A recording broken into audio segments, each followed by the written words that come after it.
ما امروز برای فردا میگوییم، زیرا فردا را از امروز باید ساخت. برنامه تحلیلی صحبت روز فراگیر موضوعهای مهم و در خور امروز. سیل از جمله بیماری‌های سیریت کننده بوده. آن از شخص بیمار به آدمی سالم با راه نفس می‌گذرد. نشانه‌های اساسی بیماری سیل سلفه دامنوکیش بیش از 2 هفته و اکثر وقت خارج کردن بلغم، بیمه‌داری و مانده شوی، کم شوی اشتها و وزن بدن، بلند شوی حرارت بدن، عرق‌کنی شبانه و درد قفس سینه میباشد. درود شنونده‌های ارجمند، برنامه تحلیلی صحبت روز رو از بخش تاجیکی رادیوی برون مرزی آواز تاجیک روی موج 105.5 FM مستقیما میشنوید. راجع به مبارزه جمهوری تاجیکستان بر ضد بیماری سیل و نقش کشور ما در سمت کاهش یابی و گرفتاری این بیماری در منطقه و جهان. در صحبت با ما قرار دارند فیروزه سعید و طبیب سیل شناس از مرکز جمهوری حمایت اهالی از بیماری سیل، حبیب حکیموف همانگساز لایحه در اساسیاسیون همکاری بازداشت سیل در تاجیکستان و احسان ترسونوف متخصص اطلاعات و رابطه با جامعه اساسیاسیون همکاری بازداشت سیل در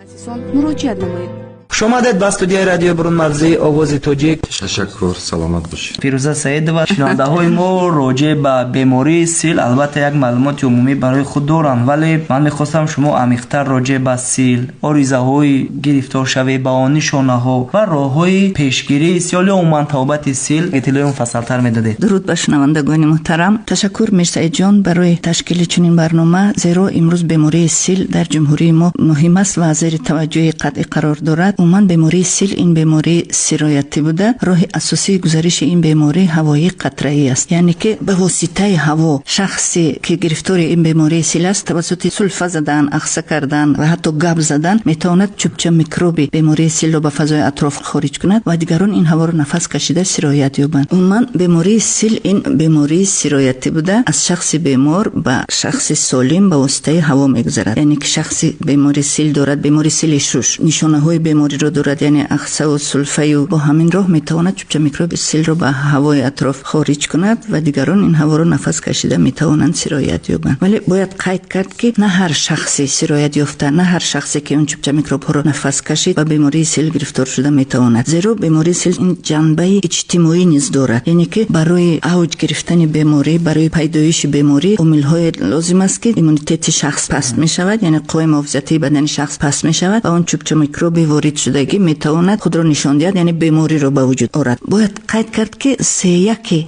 اهالی کره زمین به چوبچه میکروب سیل سرایت یافته می باشد، ولی همگی در دوام عمرشان تنها 15% آنها میتوانند به بیماری سیل گرفتار شوند. این همان شخصانی که با یگان عامل ایمونیته بدنشان پست شده است. و وقتی که شخص به بیماری گرفتار می شود، نشانه های اولین پیدایش این بیماری اگر سیل شش باشد، یعنی سلفه پیدا می شود، عرق کنی شبانه، کم شوی اشتها و کم شوی وزن، تب بگاهی روزی پیدا می شود. و اگر سیل شش نباشد، غیر سلفه دیگر نشانه ها نیز در شخص پیدا شده میتواند. و شنوندگان محترم خواهش میکردم که هنگام پیدایش چنین نشانه ها، خصوصا سلفه دوامدار زیاده از 2 هفته، اگر دیگر بیماری ها باشد، مثلا زکام، بیماری راههای نفس باشد، در دام 2 هفته و برطرف می شود. وقتی که سلفه از 2 هفته زیاد دوام کرد، حتما باید به مؤسسه نزدیکترین طبی جای زیست مراجعت کنند و از معاینه گذرند. عموما در جمهوری ما همه گونه معاینه و تشخیص و طبابت بیماری سیل برای همه همگان دسترس است و رایگان میباشد. وقتی که معاینه گذاشتن و بیماری سیل تصدیق گردید، در مرکزهای ضد سیلی به نام آنها در تمام مهلت طبابت دارو جدا کرده می شود و رایگان دسترس کرده می شود. تنها از بیمار مسئولیت طلب کرده می شود که داروها را پرره استفاده برد، یعنی مهلت طبابت را رعایت کند. نگفته نماند که مهلت طبابت بیماری سیل طولانی است، یعنی کمترین مهلت طبابت 6 ماه است. البته این طاقت فرسا هست. مثلا ما و شما هم اگر با زکام گرفتار میشویم رعایت نمیکنیم، 2-3 روز دارو میخوریم دیگر نمیخوریم. تصور کنید که بیماری سیل باید 6 ماه به تنفس دارو خورد و در این مورد کمک میکنند به ما من تشکیلات‌های کمک رسان همون نظارت ویدیویی که دکتر به واسطه قبول داروها رو نظارت میکند. این چنین نظارت از طرف اعضایان عائله گفتیم ها، یعنی اعضای عائله آموزانده میشود، داروهای بیمار به دست همون اعضای عائله سپرده میشود تا که آن هر روزه وایه آن را دادن نظارت کند. زیرا اگر در طبابت بیماری سیل به تنفس راه داده شود، این میتواند به شکل مشکل طبابت گوییم، یعنی هست سیل حساس در مدت 6 ماه طبابت میشود و اگر که بیمار به تنفس راه داد کنده شد از طبابت، اون چپچه میکروب ها شکل به خود استوار رو میگیرن، یعنی به داروها استواریت پیدا میشود و طبابتش نیز مشکل تر میگردد. ولی باید قید کرد که امروز طبابت چنین بیماران نیز در جمهوری ما الکی وارد شده است. رجه های نوی طبابتی وارد شده است. داروهای نوی ضد سیلی سالهای آخر کشف شدن الکی در جمهوری ما دسترس میباشند. فقط مراجعت سری وقتی از بیمار طلب کرده میشود و سری وقت تشخیص کرده.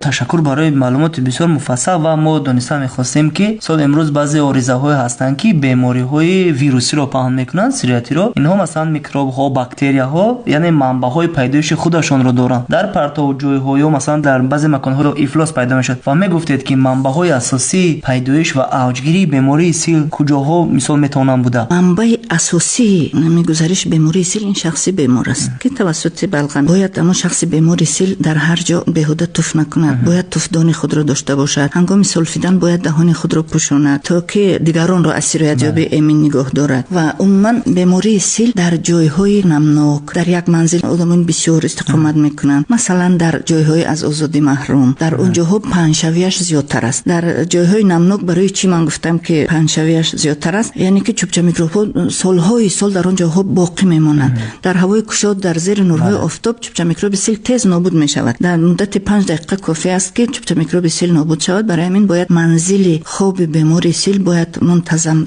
شمال داده شود، اشیای خواب و لباس و تیز آفتاب داده شود، یعنی که در زیر آفتاب آویخته شود. پیشگیری اساسی همین بیماری سیل در کودکان ما میدونیم که MBCG هست که در 3 روزگی تولد کودک ام میکنند. این هم یک قدر کودک را از گرفتار شدن به بیماری سیل امین نگاه میدارد. اگر اون کودک ام گرفته هم که باشد در منبع سرایت باشد، مثال مادرش کسل بشه، اعضای عائله کسل باشد و میکروب خارج کند، اونم میتواند به بیماری سیل گرفتار شود، ولی به شکل‌های سبک که طبابتش آسان است. یعنی خطرها موجود هستند. خطرها البته برای کودک هم خطر بیمار شوی وجود دارد. کلانسولون این ام فایده ندارد، برای همین نمیگذارانند بر شخص کلانسولون باید مسئولیت حس کنند و خود را محافظت کنند، یعنی از طرز حیات سالم استفاده برند، بیشتر از عادت‌های بد دست کشی کنند، چون که همین تماکو کشیدن نیست، یک واسطه هست که راههای نفس انسان را همون دود تماکو میسوزاند و دروازه‌های وارد شوی همه گونه میکروب، نه تنها چوب میکروب سیل، با آسانی وارد میشن به راههای نفس و هر گونه بیماری‌ها را به وجود میارند. هر قدر که میتوانند از استفاده تماکو دست کشند، از استفاده مواد مخدر دست کشند، همه اینها واسطه هستند که اینتاکسیکاسیون ارگانیسم رو به وجود آورده، هم اشتها رو کم میکنند، هم ایمونیته رو پست میکنند و اینا زمینه میشوند برای اوجگیری بیماری سیل. نه خطر رو میافزایند. تشکر.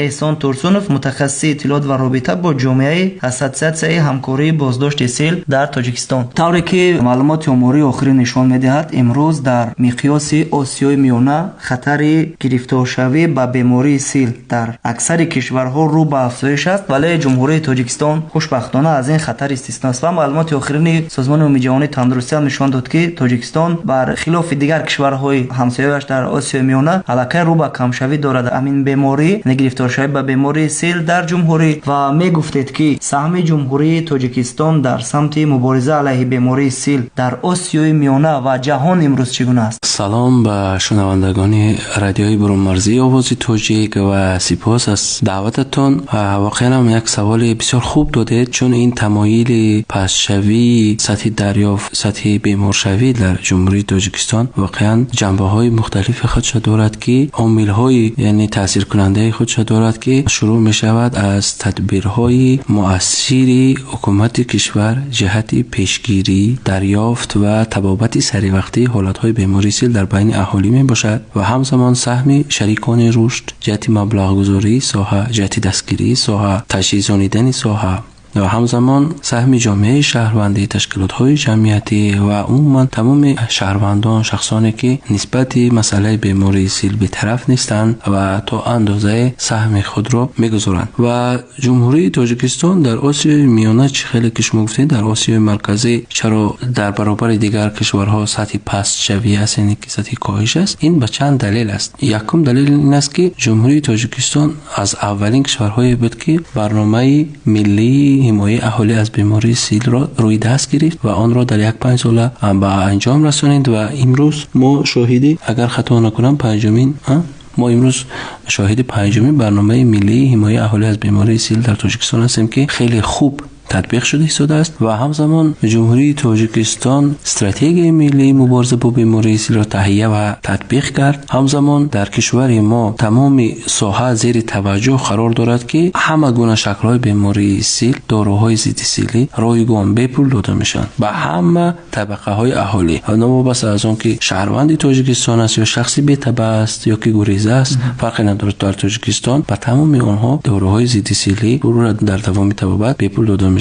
و بعضا در تجربه بسیار سوال جواب می شود که میگویند 4 دارو بیپول است و این گونه است. من به سمع شنوندگان شما هم رساندنی هستم که اون همون 4 دارویی که شما در نظر دارید او برای طبابت یک کس اگر شکل یکم سیل، شکل سیل حساس باشد تا $2000 آمریکایی ارزش دارد برای طبابت یک نفر. اگر شکل دوم سیل، شکل به داروها استوار یا که شکل مطابق گشته سیل میگویند، چطوری که دکتر عزیز میدونند تا $6,000-7,000 ارزش دارد برای طبابت یک کس. و راستی که همین ناشکری است که اگر مثلا همین طبابت سری وقت نگیریم، طبابت رعایت نکنیم، هم داروهای سری وقت استعمال نکنیم و در طبابت بیماری سیل از همه مهم این اراده مستحکم رعایت قاعده های طبابت است، یعنی که طبابت کردن نکردن در دوام طبابت پر از روی دستوراتی که طبیب معین کرده است از روی آن عمل کردن است. و دیگر سمتی که تاجیکستان در این راه موفق کرده است این متحدی اهل جامعه است در مبارزه با بیماری سیل. حالا در اساس همکاری بازداشت سیل در تاجیکستان مثلا یک گروه است با نام گروه قهرمانان ما نیست با سیل. در آنجا از تمام ساحه ها شخصیت های معروف ما جمع آوردیم،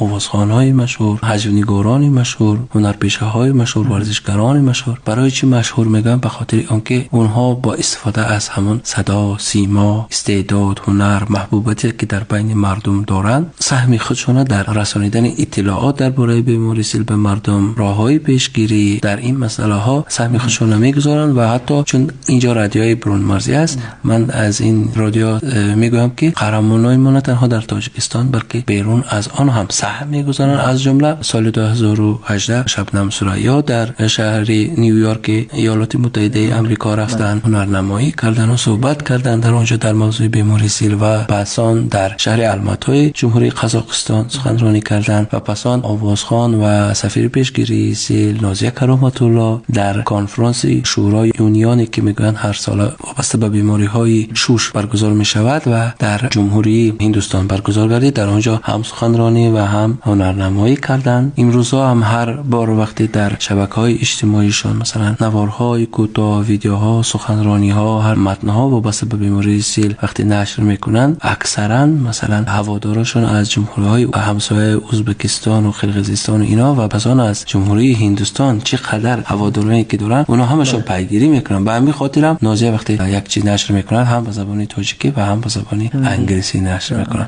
و همین چیزها همه در عموم در تنهایی نمیتواند که مثلا خود یک کس مبارزه برد، چون بیماری سیل بیماری اجتماعی است. مبارزه هم با دست جمعی. بله وقتی دست جمعی است، وقتی همکاری است، هماهنگی است، البته که کامیابی در پیش خواهد بود. تشکر زیاد برای بسیار هم یک معلوماتی وسیع دادن دویر به سهم جمهوری تاجیکستان در سمت مبارزه با این بیماری. ما امروز برای فردا میگوییم، زیرا فردا را از امروز باید ساخت. برنامه تحلیلی صحبت روز فراگیر موضوعهای مهم و در خور امروز.